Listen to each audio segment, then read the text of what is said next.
Madeterminato ang level sa inyong engagement sa inyong gobyerno. Tululang ka pangutana or upat. Una na pangutana, kamulay kubaga ay tubaga sa inyong silingan, speaker. Una, inyong mahibalan ba amo na barangay? Natubag na ninyo? Natubag na? Kailan mo sa inyong kapitan?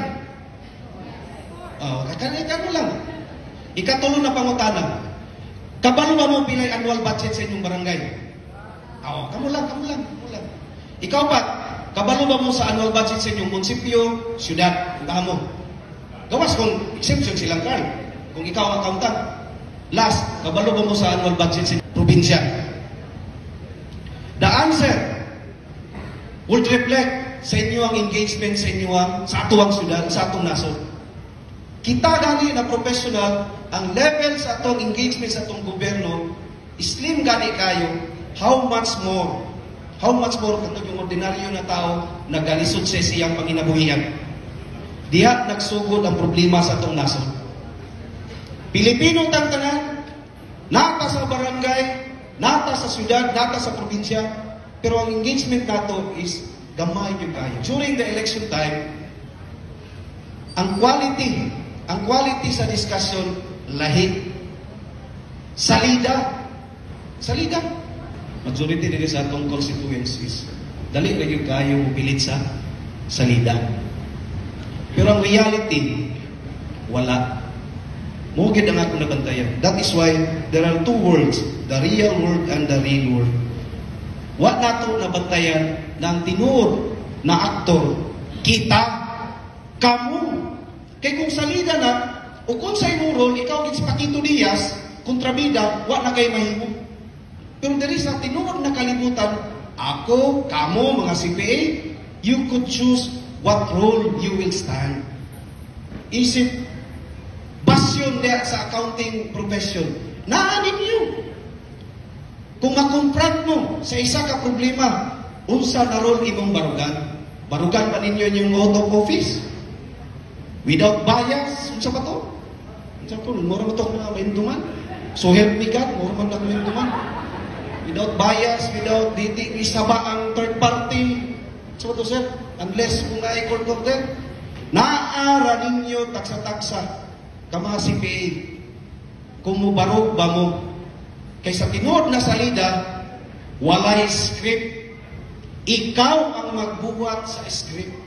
Just like dili sa syudad sa Balay-Balay, we are doing our best na ang script na among mag-agian, kung mahimo di manggaling perfecto, pero at least reflective sa mga tao. Because our government is from the people and this government is answerable to the people. We dream na Balay-Balay is an inclusive government, not an exclusive government. Maura na ang backbone. And lastly, during the campaign period, first time siguro ni sa kinabuhi, o first time siguro din sa among locality, gidalag yun nako ang annual budget sa Balay-Balay. Per barangay, the physical book itself, gidalag ako, ano man, daghan pa wala kay balong. Ang muna ang backbone sa pang-gobyerno. Once ma-approve ang annual budget, mauna na. Di na nimo mausap kung dili uspon po dito sa sanggunian. With all the promises sa isa ka politiko, magbutang dire, magbutang dito, kung dili mabutang sa tinuig na budget, dili masumpad, dili matuman. Pero kung mabutang sa annual budget, na dili mo ipatuman, you are answerable to the people. That is why with all the problems that we have, dako yung tabang ang inyong profession. Naminaw ko ganina sa speech ni President sa Pitpas Bukidnon, kang judge, kung ato lang itong sundon, walay rason ang nasod sa Pilipinas, o walay rason ang inyong taksa-taksa na LGU kung amo mabilong, mo asinso. Walay rason. Kinahanglan ang engagement sa katawan. Kita mismo. Kabalo na ka, nagabinuang, nganong dili di mo makuhit.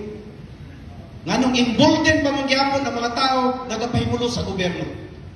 Kay nadawat sa society. Again, duha na po ang kalibutan. Churi, pangandoy, part sa mga speeches, pero ang reality, na-check ba? So I hope, in my own little way, ako mapambit sa inyo na at least, we grab the role. Kaya wala ma-script ang kinabuhi, ang role sa insakto. With that, congratulations sa inyong 2-day conference. Welcome sa Balay-Balay. I hope your stay will be a memorable one, a fruitful one, and balik-balik mo diri sa Balay-Balay. Di manggaling sa conferences, pero in your own personal or business reason. Daghang salamat. Mabuhay ang mga CPA sa Bukidnon, sa Mindanao, o sa Tibok Nasod sa Pilipinas. Guardian mo sa good governance. Daghang salamat, may buntag sa tanan.